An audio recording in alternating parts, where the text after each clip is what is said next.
How do you tell somebody that the reason you're sad is because you miss somebody that don't even exist yet? And I was sad all the time. I missed her, and she wasn't even born.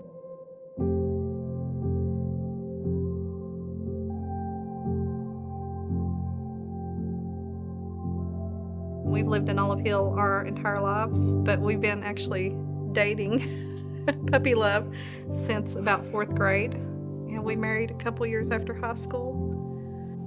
We tried for several years to have kids, and it wasn't happening for us. And my doctor had actually told us to look into other options like adoption, and we actually filled out all the paperwork to do foster to adopt. We, as much as it hurt thinking that we wouldn't have kids naturally, I think we become open to. We just accepted it. We accepted it, and if God had other ways for us to be parents, and we were open to that.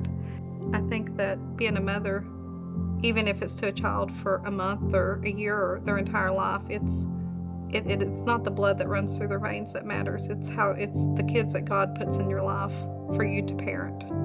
That's what makes a mom a mom. We started going to church here 2008. We started actually on the greeting team. That was my comfort zone. That was where I felt comfortable to serve.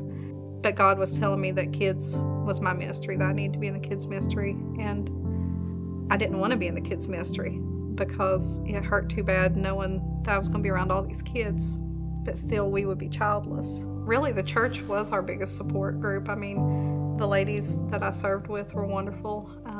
Tara, she was amazing. She was somebody that was always really encouraging to me. Several months into it, he really put on my heart that I needed to make the move.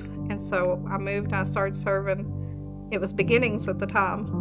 And so I've been serving in the kids ministry ever since. My friend that I've been friends with for years and years, she never wanted to have children. She was always real adamant that she didn't want to be a mother. And she called me that day and told me that she was expecting, and that was like the lowest that I could imagine, because I was happy for her, but at the same time it seemed like everybody around us was having children and we just couldn't. And so I went out into our field by myself and I just cried out to God because I was so upset and heartbroken that we had the papers for foster care, and then he said no, wait on that, and everybody around me was having kids, and I was just really upset. And he told me, he just spoke to my heart and said, why are you upset? You're with child. And I called him, immediately called him, and I knew that I was pregnant then. And from there, that's how we had Emily. God told us that we were having her, and she's here. It was an amazing blessing. Yeah. And we didn't just have one. Emily was a child we were never supposed to have. He blessed us with Ashley, and it's indescribable. Looking back at our faith then, it was so small. It was so small compared to now, but just to have faith to move when God told us to move and to be obedient to Him. I don't know that